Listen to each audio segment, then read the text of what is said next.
నమస్తే. ప్రజా engineer syndicate సొంతిల్లు కార్యక్రమానికి స్వాగతం. బడ్జెట్ సమీపిస్తున్న వేళ వివిధ రంగాల నుంచి ఆర్థిక మంత్రికి కోర్కెల చిట్టా అందుతూ ఉండడం సహజం.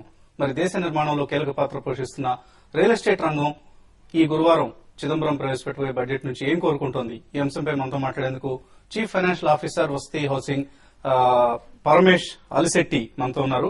సో బడ్జెట్ విష్ లిస్ట్ తో పాటు వసతి హౌసింగ్ ప్రస్తుతం చేపడుతున్న ప్రాజెక్ట్స్ అలాగే విస్తరణ ప్రణాళికల గురించి కూడా పరమేష్ గారు మనకు వివరిస్తారు. So good evening and welcome to TV5 studios అండి. గుడ్ ఈవినింగ్ అండి. వడ్డీ రేట్ల తగ్గింపు కావచ్చు, ఇన్ఫ్రాస్ట్రక్చర్ స్టేటస్ కావచ్చు, లేదా ట్యాక్స్ బ్రేక్స్, ఇలా రకరకాల కోరికలతో ఇన్ఫ్రాస్ట్రక్చర్ రంగం, రియల్ ఎస్టేట్ రంగం ఆర్థిక మంత్రికి పలు డిమాండ్స్, విజ్ఞప్తులు సమర్పించడం జరిగింది. వీటన్నిటిలోకి ప్రధానమైన బ్రేక్ త్రూ ఏదైతే వస్తుందో దానివల్ల రియల్ ఎస్టేట్ రంగం డెవలప్ అవుతుందో అది ఏదంటారు మీరు? బేసికల్ గా ఏంటంటే మీరు అన్నట్టు వడ్డీ rates that is playing a major role both for the home buyers as well as the developers. ఎందుకంటే హోమ్ బయర్స్ కూడా రైట్ నౌ దే ఆర్ ఇప్పుడున్న ఇన్ఫ్లేషన్ కానీ ఇప్పుడున్నటువంటి interest rates banks and financial institutions the rate looks high. అట్లానే developers కి project finance కూడా చాలా costly affair అయిపోయింది ఇప్పుడు ప్రస్తుతం ఉన్న రియల్ ఎస్టేట్ మార్కెట్ లో. ఎందుకంటే ఇప్పుడు రియల్ ఎస్టేట్ ఫండింగ్ అనేది ఆర్బీఐ దగ్గర నుంచి ఈవెన్ బ్యాంక్స్ కూడా హై రిస్క్ వెయిటేజ్ ఇస్తున్నారు అనమాట. సో దానివల్ల ఏమంటుందంటే there is not much of capital available to the developers. So then they have to resort to other means of finance where the interest rates will be very high. So that is a very, I can say that that is the biggest issue real estate is facing as of now. So ఇది resolution ఎట్లా అవుతుంది? Funding availability పెరగాలి. ఎందుకంటే ఇప్పుడు RBI directions ప్రకారం banks have the out of the total loan portfolio they have to give only certain percentage of the total lending. Real estate almost 6.5% to the total GDP is contributing అండి ఇండియాలో. అట్లానే agriculture తర్వాత employment generate చేస్తుంది ఇది real estate. Real estate and construction industry కొన్ని లక్షల మంది పనిచేస్తున్నారు. సో అట్లాంటి ఇండస్ట్రీగా రికగ్నైజ్ చేయడం వలన బేసికల్ గా ఏంటంటే it is benefit to both the customers as well as the developers. అంటే లేమన్ కి అర్థం కావాలంటే మనకి ఇన్ఫ్రాస్ట్రక్చర్ స్టేటస్ ఇవ్వడం వల్ల ఏం జరుగుతుంది ఇండస్ట్రీకి అంటే ఒకటి మీరు అన్నట్లుగా బ్యాంకుల నుంచి లెండింగ్ అందుతుంది, బ్యాంకుల నుంచి రుణాలు అందుతాయి. అవును. అండ్ ఇతరత్ర బెనిఫిట్స్ ఏముంటాయి? బేసికల్ గా ఏంటంటే ఇప్పుడు అంటే ఇన్ అడిషన్ టు అంటే దీనితో పాటు ఇప్పుడు land regulation bill, land acquisition bill, ఇండస్ట్రీతో పాటు ఇవి కూడా రావాలి. అట్లానే ఈ ఇండస్ట్రీ అవడం వల్ల ఏంటంటే ఏదైతే ఇప్పుడు పర్మిషన్స్ ఉన్నాయో ఇప్పుడు రియల్ ఎస్టేట్ ఒక గేటెడ్ కమ్యూనిటీ తయారు చేయాలంటే 57 అప్రూవల్స్ తీసుకోవాలి గవర్నమెంట్ నుంచి, లోకల్ గవర్నమెంట్స్ నుంచి. సో ఒకసారి ఇండస్ట్రీ రికగ్నైజ్ చేసిన తర్వాత in addition to the credit దగ్గర నుంచి పర్మిషన్స్ వరకు అన్ని ఈజీ అయిపోతాయి. The customers will benefit actually because the money flow because they will take out when it is recognised as industry the credit limit అనేది ఏదో ఉందో బ్యాంక్స్ కి 5% 6% of total lending only real estate కి వాళ్ళు ఎక్కువ ఇవ్వకూడదు అనే సెక్టరల్ క్యాప్ అనేది అది రిలాక్స్ అవుద్ది. అప్పుడు ఏమవుతుందంటే they will have more funds available for financing. Priority sector lending లో ఇప్పుడు ఇస్తున్న రిటైలర్స్ కి ఇస్తున్న, ఇండివిజువల్స్ కి ఇస్తున్న హోమ్ లోన్స్ 25 లక్షల లిమిట్ ఏదైతే ఉందో దాన్ని కూడా పెంచాలని ఏమన్నా డిమాండ్ చేస్తున్నారు మీరు? Yes, I think there is a proposal. I think people are ఇప్పుడు అఫోర్డబుల్ సెగ్మెంట్ అనేది ఏంటంటే డెఫినేషన్ చేంజ్ అవుతుంది. ఇప్పుడు ఏంటంటే keeping in view the rising input cost ఇవన్నీ చూసుకుంటే అఫోర్డబిలిటీ అనేది ఒక టైంలో ఒక డెఫినేషన్ ఉంది 15 lakhs నుంచి 20 lakhs అని. ఇప్పుడు ఆ డెఫినేషన్ చేంజ్ అవుతుంది. బికాస్ వాట్ హ్యాపెన్స్ నా unless until there is relaxation from the government, there is the approval process shortening or there is single window clearance of approvals. అట్లా land usage charges government is charging hefty amounts on that from the builders. అది long approval process ఉండటం వలన so builder is suffering from the high interest cost అనమాట.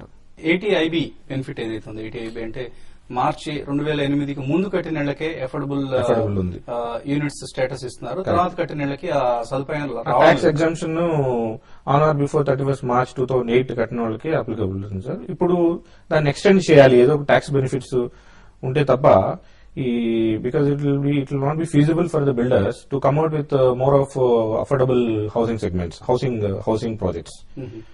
ఎందుకంటే ఏదైనా ఈ budget లో ఏదైనా అటువంటి సంకేతాలు అందుతున్నాయి అంటే ఏటీఐబిని తొలగించే అవకాశాలు లిమిట్ ఏదైతే ఉందో మార్చ్ 2008 వరకు కట్టిన ఏళ్లకే ట్యాక్స్ బెనిఫిట్ ఇస్తాం, తర్వాత కట్టిన యూనిట్స్ కి లేదు అన్న అంశాన్ని రిలాక్స్ చేసే అవకాశం ఏదైనా ఐ కనిపిస్తుంది. థింక్ లాస్ట్ బడ్జెట్ లో కూడా దీన్ని ప్రస్తావించడం జరిగింది, చాలా మంది అడిగారు, కానీ I think it was not considered. But ఇప్పుడు ఐ థింక్ ఈ బడ్జెట్ లో there are chances that they might come with some kind of tax benefits to promote the affordable segment, affordable housing segment. 3% incremental bank deposits ని housing stocks లో subgroup గా చేసి housing loans up to 5 lakhs వాళ్ళకి bank deposits లో ఉన్న ఒక subvention అని పెట్టారు, అది పెట్టాలనే ఒక డిమాండ్ కూడా డిమాండ్ కూడా ఉంది. ఇంట్రెస్ట్ సబ్సిడీ ఆఫ్ 1%, దాన్ని 15 lakhs వరకు ఉంచారనమాట. సో 25 lakhs కి దాన్ని ఇంక్రీజ్ చేయాలని I think last budget itself it has been proposed. Okay, now 1% interest subsidy I think that will continue, but the only thing is now the people are asking for more. వస్తే housing ఎక్కడెక్కడ projects చేపట్టింది and ఏ projects లో ఎటువంటి rates మీరు implement చేస్తున్నారు? Vasathi Anandi, it is there in Appa junction. It is just 1.8 kilometers from Appa junction. So Upper Junction is now a happening area. So we have around 483 flats. Outer ring road చాలా సమీపంలో Outer ring road చాలా దగ్గరలో ఉందన్నమాట, చాలా దగ్గరలో ఉంటుంది. Airport కి 14 kilometers from there, and from Mehdipatnam it is 7 kilometers. So it's a very you can say convenient location. Okay. So second thing is the main USP of our project ఏంటంటే this project we 32 world class amenities we are offering అండి. That is one. Second thing is the price that we are offering. It is 2450, 2455 SFT. Okay. So the flat starts from 21 lakhs. Okay. So most affordable unit సదుపాయం ఉంది మీరు. Exactly. Okay. So ఇంకోటి ఏంటంటే location advantage, and we're also providing shuttle service. ఎంత areas లో వస్తున్నాయి ఈ flats మీరు కట్టిన flats? See, it starts from some 500 SFT, 562 SFT. దగ్గర నుంచి we have up to 1300 SFT. So starting లో మేమేంటంటే we're in the finishing stages. So almost December we're started giving the possession. So now people are given for making the interiors actually. So we're expecting by September this year 2013 will be completing the project. ఎన్ని units వస్తున్నాయండి మొత్తం? Total 483 units అండి. So already we have sold 60% of the flats have been sold. Few months గా market లో కొంచెం up and down నడుస్తుంది, అంటే demand supply పరిస్థితి. సో డిమాండ్ ఇటీవల వరకు బాగా పెరిగింది అనుకున్నాం, మళ్ళీ లాస్ట్ 1 month 2 months నుంచి కొంచెం మళ్ళీ తగ్గినట్లుగా కనిపిస్తుంది. కరెక్ట్. సో ఆ నాయిస్ కూడా తగ్గింది డెవలపర్స్ నుంచి. ఇప్పుడు కొన్ని ఏరియాస్ లో already there is a demand and I mean the sales are happening. For example Gachibowli, Miyapur, Chandanagar, ఇక్కడ all some micro markets the sales are happening, and especially prime areas లో always there is a demand.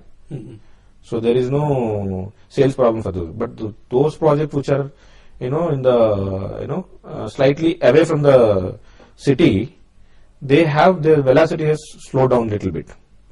But మా project అయితే we are maintaining the consistency right from next beginning. 1 year లో మనం ఇప్పుడు మీరు 2450 లో వస్తే ఆనందిలో ఫ్లాట్ రేట్స్ నిర్ణయించారు. Correct. సో ఈ 2450 నెక్స్ట్ 1 year లో ఎంతవరకు పెరిగే అవకాశం కనిపిస్తుంది? అంటే మీ ప్రాజెక్ట్ ని ఒక యూనిట్ గా తీసుకుంటే మనం మిగిలిన ప్రాజెక్ట్స్ గురించి కూడా మనం ఒక అంచనాకు రావచ్చు.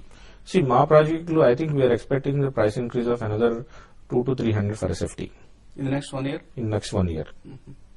In our project itself, I think in the next 3 months or 4 months, because what is happening, the flats are coming up to ready to occupy stage. ప్రజా ఇంజనీర్ సిండికేట్ సొంత ఇల్లు కార్యక్రమంలో ఇప్పుడు ఒక చిన్న విరామం.